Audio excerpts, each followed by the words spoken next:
First time అతను travel చేస్తున్న train పట్టాలు తప్పి ఒక నదిలో పడిపోతుంది. అతను ఒక్కడు తప్పించి అందులో ఉన్న ప్యాసింజర్స్ అందరూ చనిపోతారు. అతని పేరు ఫ్రానో సెలాగ్.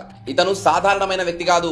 6 సార్లు మృత్యువుని జయించిన world's luckiest man. Second time plane లో వెళ్తుండగా ల్యాండింగ్ టైమ్ లో ప్లేన్ డోర్స్ ఓపెన్ అయిపోయి ఒక కో ప్యాసింజర్ తో పాటు కింద పడిపోతాడు. అతని లక్ ఏంటంటే ఒక గడ్డి వాము మీద ల్యాండ్ అవుతాడు. 1966 లో ఒక బస్ లో ట్రావెల్ చేస్తుండగా అది అదుపు తప్పి నదిలో పడిపోతుంది. నలుగురు స్పాట్ లో చనిపోతారు, కానీ సెలాగ్ ఈదుకుంటూ బయటపడిపోతాడు. 1977 లో అతని కార్ ఇంజన్ బ్లాస్ట్ అవుతుంది.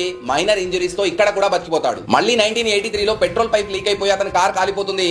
సెలాగ్ జుట్టు కాలిపోయి ప్రాణాలతో ఇక్కడ కూడా బయటపడిపోతాడు. 1995 లో సెలాగ్ ఒక రోడ్డు పక్కన నడుస్తుండగా వెనక నుంచి ఒక బస్ వచ్చి గుద్దుతుంది. ఈ ఇన్సిడెంట్ లో దెబ్బలు గట్టిగా తగులుతాయి, కానీ చావు నుంచి తప్పించుకుంటాడు. 1996 లో ఘాట్ రోడ్డు మీద కార్ లో వెళ్తుండగా ఒక ట్రక్ ఇతని కార్ ని ఢీ కొడితే ఆ కార్ కొండ మీద నుంచి కింద పడిపోతుంది. ఇప్పుడు పక్కా చనిపోయి ఉంటాడు అనుకోవచ్చు మీరు, కానీ సెలాగ్ ఒక చెట్టు మీద ఇరుక్కుపోయి ఇక్కడ కూడా చావు నోట్లోంచి బయటపడతాడు. 2003 లో సెలాగ్ 8 లక్షల యూరోస్ అంటే అక్షరాల 7 కోట్ల రూపాయల లాటరీ గెలుస్తాడు. ఫైనలీ 2016 లో 87 ఏజ్ లో సెలాగ్ సాధారణ చావు వచ్చి చనిపోతాడు. ఇన్ని గండాలు వచ్చినా అతను ఏ రోజు కూడా తనని తాను అన్లక్కీ అనుకోలేదంట. అదే మన లైఫ్ లో ఏదైనా చిన్న చెడు జరిగితే అంతా అయిపోయింది, నా లైఫే ఇంత, నేను దరిద్రుణ్ణి అనుకుంటూ ఉంటాం. సో ఈ నెగటివ్ మైండ్ సెట్ ని వదిలేసి జస్ట్ మీ పని మీరు చేసుకుంటూ పోండి.